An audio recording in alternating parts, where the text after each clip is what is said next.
Hello friends, welcome to my channel. আশা করি সকলে ভালো আছেন। প্রতিদিনের মতোই আমি আপনাদের মাঝে হাজির হলাম একটা গুরুত্বপূর্ণ টপিকস নিয়ে। টপিকসটি হচ্ছে স্যাম্পল কি, স্যাম্পল কত প্রকার এবং কি কি, এর সম্পর্কে বিস্তারিত আলোচনা করব আজকে আমার এই ভিডিওতে। ভিডিওটি মনোযোগ সহকারে দেখবেন, আশা করি সকলে ভালো লাগবে। ভিডিওটি শুরু করার আগে অবশ্যই আপনারা সবাই আমার চ্যানেলটিতে সাবস্ক্রাইব করে রাখবেন। তো চলুন শুরু করা যাক। মার্চেন্ডাইজিং এর যে শব্দটা সবচেয়ে বেশিবার শুনবেন তা হচ্ছে স্যাম্পল। কারণে অকারণে, ইচ্ছায় অনিচ্ছায় আপনার চারপাশে এই শব্দটা সারাক্ষণ ঘুরবে আর তার সাথে সাথে আপনাকে ব্যতিব্যস্ত রাখবে। আর ট্রেনিংদের ক্ষেত্রে সর্বপ্রথম যে রেসপন্সিবিলিটি বর্তায় তা হচ্ছে স্যাম্পল ফলো আপ। তো আসুন জেনে নেওয়া যাক স্যাম্পল কি আর স্যাম্পল কত প্রকার হতে পারে। যদি খাঁটি বাংলা ভাষায় বলি, স্যাম্পল হচ্ছে একটা নমুনা, অর্থাৎ কোনো অংশের অংশ বিশেষ হচ্ছে স্যাম্পল। স্যাম্পলের পুঁথিগত কোনো সংজ্ঞা আমার জানা নেই। আমার মতে কোনো একটা গার্মেন্টস এর সরাসরি বৃহৎ উৎপাদনে মানে বাল্ক প্রোডাকশনে যাওয়ার আগে বিভিন্ন বায়ারের বিভিন্ন চাহিদা অনুযায়ী নির্দিষ্ট উদ্দেশ্যে যে সকল নমুনা গার্মেন্টস বায়ারের অনুমোদনের মানে অ্যাপ্রুভালের জন্য বানানো হয় সেটাই হচ্ছে স্যাম্পল। স্যাম্পলের সাহায্যে প্রধানত গার্মেন্টস আইটেমের ডিজাইন, মেজারমেন্ট, কোয়ালিটি, ফিটনেস এবং বাহ্যিক যে দিকগুলো আছে এই দিকগুলো সাধারণত ধারণা নেওয়ার জন্য স্যাম্পল তৈরি করি। আশা করি বুঝতে পেরেছেন স্যাম্পল কি এবং স্যাম্পল তৈরি করার উদ্দেশ্য কি, বায়ার কেন স্যাম্পল তৈরি করতে বলে, এ বিষয়ে পূর্ণাঙ্গ ধারণা পেয়েছেন আশা করি। এবার আমরা মূল পর্বে আসি। স্যাম্পল কত প্রকার? আমরা এখানে যে কমন স্যাম্পল গুলো আছে, ম্যাক্সিমাম বায়ার যে কমন স্যাম্পল গুলা রিকোয়ারমেন্ট দেয় সেগুলা নিয়েই আমি আজকে ভিডিওতে আলোচনা করব।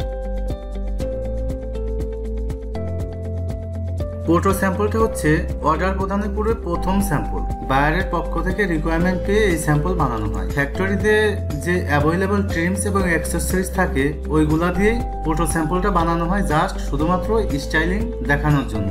আসলে এই স্যাম্পলের উদ্দেশ্য হচ্ছে গার্মেন্টসের স্টাইলিং এবং তার পাশাপাশি যে ভেন্ডরকে এই ডেভেলপমেন্ট দেয়া হলো তাদের ওয়ার্কম্যানশিপ, অর্থাৎ তারা আসলে কতটুকু ভালো গার্মেন্টস সুইং কিংবা ওয়াশ করতে পারে তা দেখা। এই স্যাম্পলের উপর ভিত্তি করে বায়ার কমেন্টস করে এবং সেই অনুযায়ী পরবর্তীতে আবার স্যাম্পল পাঠাতে হয়। পোশাক শিল্পে প্রোটো স্যাম্পলের ক্ষেত্রে বায়ার শুধু জানতে চায় প্রোডাকশন হাউস পোশাকটি ঠিক মতন তৈরি করতে পারছে কিনা। তবে পোশাকের স্যাম্পলটির সঠিক মেজারমেন্ট এবং সুইং এর গুণগত মান ঠিক রেখে তৈরি করতে হবে, যাতে করে বায়ার স্যাম্পলটি পছন্দ করে। নাম শুনে অনেকটা বোঝা যাচ্ছে এই স্যাম্পলের কাজ কি হতে পারে। এই স্যাম্পলের কাজ হচ্ছে গার্মেন্টসে ফিট অ্যাপ্রুভাল নেওয়া, অর্থাৎ গার্মেন্টটা ঠিক মতো ফিটিং অনুযায়ী বানানো হচ্ছে কিনা তা চেক করা। একটা স্টাইলে অনেকগুলো সাইজ থাকে, সব সাইজের জন্য ফিট স্যাম্পল বানাতে হয় না। এক্ষেত্রে নির্দিষ্ট একটি কিংবা দুইটি সাইজের স্যাম্পল বানিয়ে বায়ারের কাছ থেকে অ্যাপ্রুভাল নেওয়া লাগে। আর ফিট স্যাম্পল অ্যাপ্রুভ হয়ে গেলে সেই অনুযায়ী গ্রেডিং করে বাকি স্যাম্পলগুলো ফিটিং ঠিক করতে হয়। আরেকটা স্যাম্পল হচ্ছে wash down sample. Wash down স্যাম্পলটা কি? এই স্যাম্পলের প্রধান উদ্দেশ্য হচ্ছে গার্মেন্টস এর ওয়াশ দেখা, বিশেষ করে ডেনিমের ক্ষেত্রে। এই ক্ষেত্রে বায়ার একই রকম ফ্যাব্রিক্স এর উপর বিভিন্ন ওয়াশ দেখতে চায়, সেজন্য এই স্যাম্পল বানানো হয়। অ্যাডভার্টাইজিং স্যাম্পল সাধারণত একটা স্টাইল মার্কেটে আসার 2-2.5 মাস আগে থেকে বায়ার তাদের ওয়েবসাইটে এবং অনলাইন শপগুলোতে সেই স্টাইলে প্রমোশন করে। এগুলো সাধারণত মডেলদের পরানো হয় যাতে করে ফটোশুট করে বিভিন্ন জায়গায় প্রমোশন করানো যায়। এজন্য কিছু স্যাম্পল বায়ার চায় যেগুলা মডেলদেরকে পরিয়ে কিংবা ওয়েবসাইটে আপলোড দিয়ে প্রমোশন করতে পারে বায়ার। আরেকটা স্যাম্পল আছে, সেটা হচ্ছে SMS স্যাম্পল। পূর্ণাঙ্গ রূপ হচ্ছে সেলসম্যান স্যাম্পল। এই স্যাম্পলগুলো প্রমোশনাল পারপোসের জন্য করা হয়। তবে এক্ষেত্রে যা করা হয় তা হচ্ছে অর্ডার কনফার্ম করার আগে বিভিন্ন স্টাইলের স্যাম্পল বায়ার তাদের স্টোরগুলোতে প্রজেক্ট করে কাস্টমারদের ফিডব্যাক যাচাই করে। যদি কাস্টমারের ফিডব্যাক ভালো হয় ওইগুলাই বায়ার অর্ডার কনফার্ম করে। PP স্যাম্পল মানে pre production sample. Pre production স্যাম্পলটা হচ্ছে যখন অর্ডার কনফার্ম হবে, আপনি প্রোডাকশনে যাবার আগে মানে শুরু করার আগে ফিট অ্যাপ্রুভ বা মেজারমেন্ট দিয়ে বায়ার যেটা আপনার ফিট অ্যাপ্রুভাল দিয়েছিলেন ওই অ্যাপ্রুভাল দিয়ে এবং বুকিং দিয়ে আনানো ফ্যাব্রিক্স এবং ট্রিমস দিয়ে গার্মেন্টসটা তৈরি করার পরে ওয়াশ ডাউন স্যাম্পল যেটা দিয়েছিলেন, যেটা অ্যাপ্রুভ করেছিল ওই অনুযায়ী ওয়াশ করানোর পর যে স্যাম্পল অ্যাপ্রুভালের জন্য বানানো হয় তাকে PP স্যাম্পল বলে। এই স্যাম্পল বানানোর উদ্দেশ্য হচ্ছে এটা নিশ্চিত হওয়া যে বাল্ক প্রোডাকশনে সবকিছু বায়ারের অনুযায়ী ঠিক আছে। এই স্যাম্পলটা পাঠানোর পরে বায়ার কনফার্মেশন দিয়ে দেয় যে সবকিছু ঠিক আছে, তখন আপনি নিশ্চিন্তে প্রোডাকশনে যাইতে পারবেন। সাইজ সেট স্যাম্পল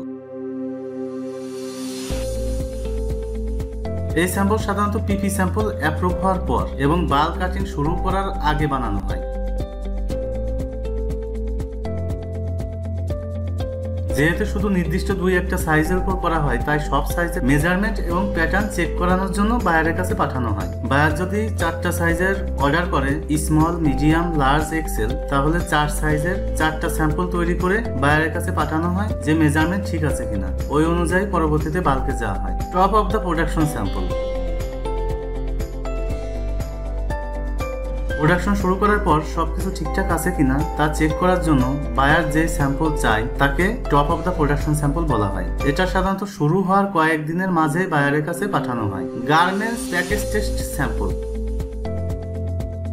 যে কোনো বায়ারের অর্ডার শিপমেন্ট করার আগে ইন্টারন্যাশনাল থার্ড পার্টি টেস্টিং ল্যাবে বাল্ক প্রোডাকশন থেকে কিছু স্যাম্পল এনে আগে টেস্ট করে চেক করে নেওয়া হয় যে গার্মেন্ট শিপমেন্ট করা হবে তা আসলে physical strength, chemical behaviour, safety এবং যেই দেশে করা হবে সে দেশের ল এবং সেই বায়ারের বিভিন্ন প্যারামিটার অনুযায়ী ঠিক আছে কিনা। এই অনুযায়ী যে স্যাম্পলটা দেওয়া হয় সেটাকে জিপিটি স্যাম্পল বলা হয় অথবা গার্মেন্টস প্যাকেজ টেস্ট স্যাম্পল বলা হয়। Counter sample. মূল অর্ডারের রেফারেন্স হিসেবে এই স্যাম্পল বানানো হয়। গার্মেন্টসের সবগুলো রিকোয়ারমেন্ট যেমন actual trims and accessories, size, colour, fabric type, print, embroidery, wash ইত্যাদির সাহায্যে এই স্যাম্পল রেডি করে বায়ারের কাছে সাবমিট করা হয়। এছাড়া আরো কিছু কমন স্যাম্পল আছে যেমন design sample, development sample, online sample, reference sample, seal sample, mockup sample, rack sample, red yellow tag sample ইত্যাদি। আশা করি সকলে বুঝতে পেরেছেন। তো পরবর্তী ভিডিও নিয়ে আবারও হাজির হব আপনাদের মাঝে। ততদিন ভালো থাকবেন, সুস্থ থাকবেন। আল্লাহ হাফিজ।